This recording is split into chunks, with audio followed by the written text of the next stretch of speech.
একজন সৈন্য সামান্য একটু চাপ দিতেই কয়েকশো কেজির একটি বড় ইট দেয়ালের ভেতরে ঢুকে গেল, আর ঠিক তার পরের মুহূর্তেই দেয়ালের ইটগুলো অদ্ভুতভাবে নড়াচড়া করতে শুরু করলো এবং নিজে নিজেই উল্টে যেতে লাগলো। দূর থেকে এই দৃশ্য দেখে বড় সেনাপতি অবাক হয়ে গেল। সব ইট পুরোপুরি ঘুরে যাওয়ার পর বিশাল ভারী একটি দরজা ধীরে ধীরে খুলে গেল, যা দেখে পাশে থাকা সৈন্যরা ভয় পিছিয়ে গেল। ঠিক তখনই সেনাপতি সবাইকে ভেতরে গিয়ে খোঁজ নেওয়ার আদেশ দিল এবং সৈন্যরা অস্ত্র হাতে নিয়ে ভেতরে ঢুকে পড়ল। কিন্তু তারা জানতো না যে এই সমাধির ভেতরে ঢুকলে আর বেঁচে ফেরার কোনো উপায় ছিল না। ভেতরে ঢুকেই সৈন্যরা মূল্যবান সোনা দানায় ভরা একের পর এক বাক্স দেখতে পেল। লোভে পড়ে তারা হাতের অস্ত্র ফেলে দিয়ে নিজেদের মধ্যেই মারামারি শুরু করে দিল, যাতে সব সম্পদ একাই লুটে নিতে পারে। এক পর্যায়ে যারা জিতে গেল তারা প্রচুর ধন সম্পদ নিজেদের কাছে জমিয়ে নিল। এমন সময় সামনের একটা বড় বাক্স কেঁপে উঠে অদ্ভুত শব্দ করতে লাগলো। সৈন্যরা সেটির চারপাশে জড়ো হলো, ভাবলো ভেতরে হয়তো অসাধারণ কোনো গুপ্তধন আছে। কিন্তু বাক্সটি খোলার পর ভেতর থেকে হাজার বছরের পুরনো অদ্ভুত হিংস্র পোকা জেগে উঠল এবং সৈন্যদের ওপর ঝাঁপিয়ে পড়ল। সৈন্যরা ভয়ে এদিক ওদিক পালাতে লাগলো, কিন্তু পোকাগুলো তাদের শরীরের ভেতরে ঢুকে পড়তে লাগলো এবং মাত্র কয়েক সেকেন্ডের মধ্যে একজন সৈন্যকে কঙ্কালে পরিণত করে ফেলল।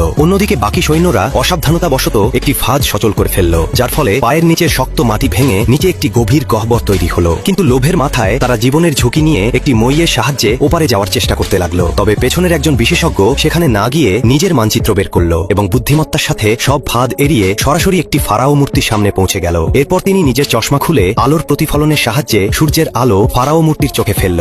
সঙ্গে সঙ্গে মূর্তির মাঝখান থেকে ফাটল ধরে একটি আলোকিত পথ খুলে গেল এবং বিশেষজ্ঞ উত্তেজিত হয়ে সেই পথ ধরে ভেতরে চলে গেল। ভেতরে গিয়ে তিনি পারদে ভরা একটি জলাশয় দেখতে পেল, যার ঠিক মাঝখানে একটি অদ্ভুত পাথরের কফিন রাখা ছিল। কফিনটি পরীক্ষা করতে তিনি কোনো বিপদের তোয়াক্কা না করে পারদের ওপর দিয়েই হেঁটে সেটির কাছে চলে গেল। তিনি ভাবলেন কফিনের ভেতর নিশ্চয়ই কোনো মহামূল্যবান ধন সম্পদ আছে। তিনি যখন কফিনটি জড়িয়ে ধরল তখনই সেটি নিজে থেকেই খুলে গেল এবং ভেতরে এক অপরূপ সুন্দরী নারী শুয়ে থাকতে দেখা গেল। হাজার বছর পার হয়ে গেলেও তার শরীর ও চামড়া একদম সতেজ ছিল। কিন্তু বিশেষজ্ঞ রূপের প্রতি আকৃষ্ট না হয়ে নারীর হাতে থাকা একটি পাথরের লকেটের দিকে নজর দিল। তিনি যখনই লকেটটি ভালো করে দেখার জন্য হাতে নিল, ঠিক তখনই এমন একটি ঘটনা ঘটল যা তাকে পুরোপুরি হতভম্ব করে দিল। পরের পার্ট দেখার জন্য ফলো দিয়ে কমেন্টে পার্ট 2 লিখে দিন।